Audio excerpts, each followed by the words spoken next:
ma gëm moom respect moom amee lootu ko askan wi. ñi ko war a wuy ji nag laay xool man. ñi war a dem ci dialogue dem wuy ji mais président Macky Sall moom ndax respecté na askan wi loolu moom féete na boor. ñan ñooy nekk complice am ci loolu koy la ñuy xool.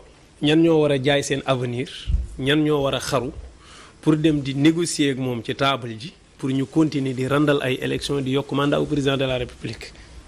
c'est-à-dire man jàpp naa ne loolu. su ma la déggee da nga dafa mën ni ku dem ci dialogue bi. lii ci nga bokk. da ngay complot da nga nekk ci ginnaaw sénégalais yi. élection président ak opposition bi mënuñ koo toxal. ok opposition bi yëpp bu ñu àndoon. waxtaan ba déggoo ne président dañoo bëgg ñu pousse élection yi amuñ droit pousse ko parce que moomuñu ko. askan wi ko moom. élection askan wi ñoo ko moom. man dama gëm na prétexte la rek ñu naan PDS moo leen poussé nangam waaye wax rek président Macky Sall kenn mënu ko poussé ci àddina xalifa yi sax mënuñu. ah bon kenn mënu ko def loolu ko neexul. loolu kenn mënu ko loolu moo ko neex 2019 dafa génn Karim génn xalifa. gars yi ne par force mu ne du fi am ñu génn mu dóoreen ay grenade ñu duggaat mu def élection sans ñoom faalewu leen kon buñ ne tey ñoo tax ñu def ko ma ne non prétexte la président Macky Sall kenn mënu ko tere def loolu mu bëgg ku dul yàlla. ok c'est-à-dire kon lii moom la neex léegi nag mu des kan moo war a am ñàkk solo ma bañ a wax ñàkk fayda. ñàkk solo gu toll ni mu def lii mu def yëpp ba pare nga dem taqal sa loxo ci loolu.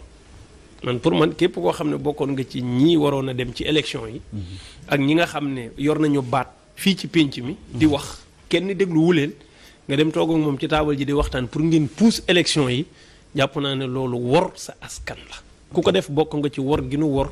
peuple wi ndax askan wi baatam imam fii rii mu toll kon. dialogue moom warul mën a nekk. non dialogue waxtaan amul benn dialogue. na organiser ay élection loolu rek mooy dëgg.